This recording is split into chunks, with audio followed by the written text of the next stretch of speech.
What's happening, guys? I'm Dan. Welcome back to another episode of Poor Michigan Reviews. If you're new, please consider subscribing, guys. They do the channel wonders. But either way, I appreciate you clicking on the video. We are looking at another Michigan brew today, guys. This is going to be from Cheboygan Brewing.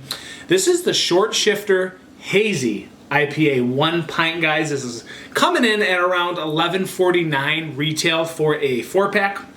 And I have not seen this one from them, but I think it's a newer release, but I was kind of peeved a little bit because this was just offered to me through distribution, and I see the can-on date was 4/6/21, so that's almost 2 months ago, time of recording, guys. Today's the 5th of May, or 5th of May, my goodness, I'm losing my mind. 6th, no. Wow, instead of deleting this, I'm gonna let it ride because you guys can realize how hectic of a week I've already had. I'm glad I'm drinking a beer. It is the 5th of June. Okay, so about 2 months old this beer is. Again, Short Shifter Hazy. I don't know why this is this old, even though it's a Michigan product, guys, reaching me 2 months after, or close to 2 months after it was canned. But hey, what can you do? It's a distribution thing. So on the side, we have our Pedal to the Metal IPAs, inspired by our owner, Mike's IMSA LA Honda, World Racing Honda Civic. This Hazy IPA is tricked out with hops that will shift you into high gear, brewed with Idaho 7 and Nelson Sauvin, showcasing notes of peaches, apricots to rev your taste buds. Expect performance enhancement with this juicy brew, guys. I like the label. Very slick and new. I see that Cheboygan's done new packaging lately. They did a really nice job with it. So, brand new for me. I've never had it. Let's check it out, guys. Okay, so first impression is it's not quite dirty, murky, hazy as I would have thought, but it is a quite yellow. Again, a little bit darker to the orange on your viewpoint, guys, but to me, this is quite bright to pale yellow in the glass, almost like a lemon yellow to straw yellow, actually, with a very, very large creamy head, guys. Very bright white, eggshell white head, about a finger to 2 fingers worth of head, and sticking to the glass, but actually separating itself from the glass. So it's oily, it's slick, it's coming off the glass a little bit there. So let's pour a little bit more. Got a decent head on this bad boy, and let's check this one out, guys. I'm gonna go to an aroma. Peculiar.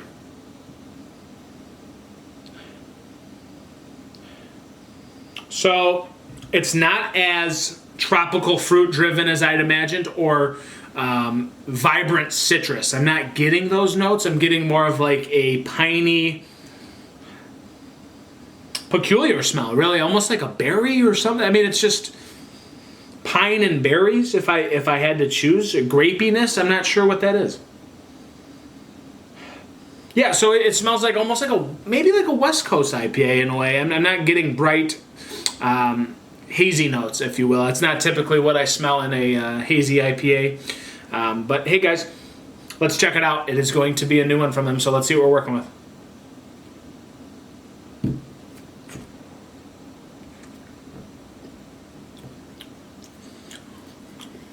Quite bitter. 7.5%. Not as smooth as I would have liked, but let me give my palate a second to adjust. It's pretty piney.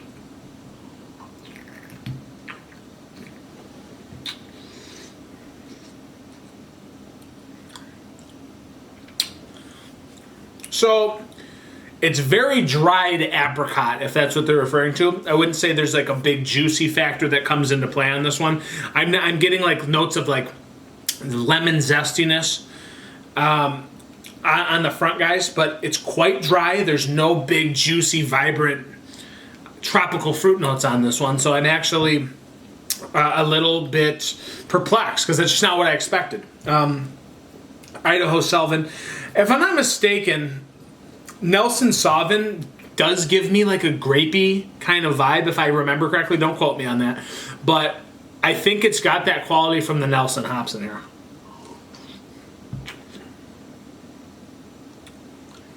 Lemon zest. A little bit of like orangey pithiness. And then there is a little bit of pine and bitterness on the back end. It's almost as if this isn't quite East Coast style. It's more hybrid to West Coast IPA, guys, but those hops together are giving a peculiar flavor. I'm not saying it's bad. It's just unique and different. It's just not what what one would expect in a hazy IPA. It's got quite a punch on the back end. I mean, it does linger. There's this like hoppy, bitter punch that kind of just lingers. That dry kind of peach. I'd say there's dry peach and pine on the back end, guys. But really, everything that you're getting in this, there's no real juicy quality to it. I would say the front end has that white grapey to it, that white grapey thing. That kind of dissipates and goes away. And you're kind of left with like a more bitter, punched, stringent back end.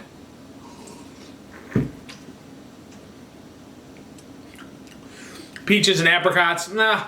Peaches, debatable. I'd say if any, it's peach skin. Again, the apricot's very dried out apricot. You could say there's maybe a little hint of mango in here, but really, guys, the lemon zest, orangey pithiness, white grapey thing on the front that kind of transitions into a bitter back end. It's different. It's just not what I anticipated or what I would have thought, guys. It's not saying it's bad. It's just a unique flavor I'm not really accustomed to. So as for rating,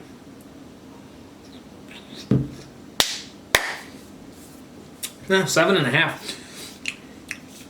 I mean, you can taste it, that it's close to 7.5, but it's not saying it's bad. It's just different. It's just different. I give it an A for unique.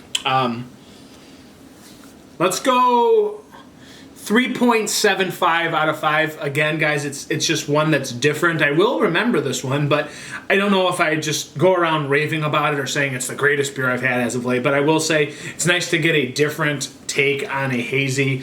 I mean, it's just not what I expected, but at least it's not a muddled, rinse and repeat beer that you see from every single brewery being hazy. So yeah, I still think it's decent. 3.75 out of 5. It is what it is, guys. I'm Dan. It's been another episode of Poor Michigan Reviews. Again, thanks for watching the video, guys. If you want, comment down below, hit that like button, consider subscribing. We're road to 1,000. It's Poor Michigan Beer.